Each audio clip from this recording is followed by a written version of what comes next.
Donc là, on revient sur une maison sur laquelle on a fait déjà préalablement certains diagnostics, dont le diagnostic électrique.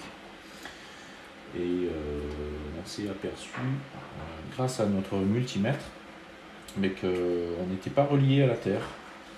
Et donc c'est une installation toute neuve, hein, et il y avait un employé qui avait oublié de raccorder la terre juste après la barrette principale de terre, ici sur ce câble qu'on appelle le conducteur principal de protection, et donc qui arrive ici sur le tableau. Donc l'installation n'était pas reliée à la terre, donc on a autorisé le client de faire les travaux pour refaire un diagnostic correct.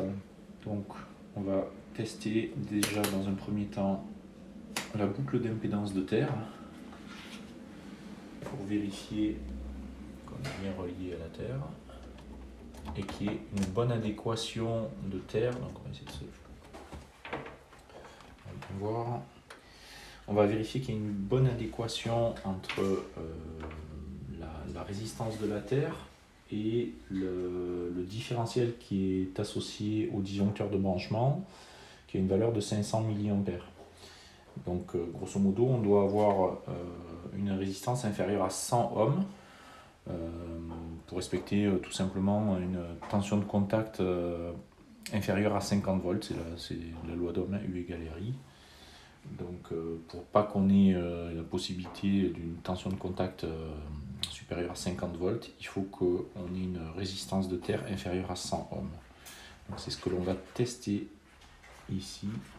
Donc on se met ici sur les barrettes, une à la fois, et on évite toujours de mettre les deux pointes de touche phase neutre, enfin des câbles actifs en même temps. Et on fait notre test. Voilà, et donc on s'aperçoit qu'on est à 90,5 ohms, donc on est bien inférieur aux 100 ohms, donc la résistance de la terre est correcte.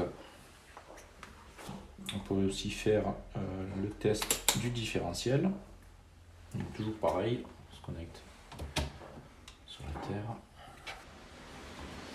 on est bien connecté, hop, ici, ici.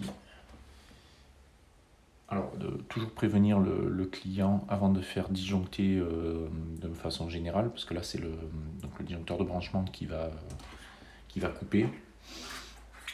Toujours prévenir, on ne sait jamais s'il y a des appareils un peu sensibles ou s'il y a des personnes qui sont médicalisées ou quoi, voilà, on ne sait jamais. Toujours prévenir le client en amont. Donc là, on vérifie que notre appareil est bien réglé sur une disjonction à 500 mA.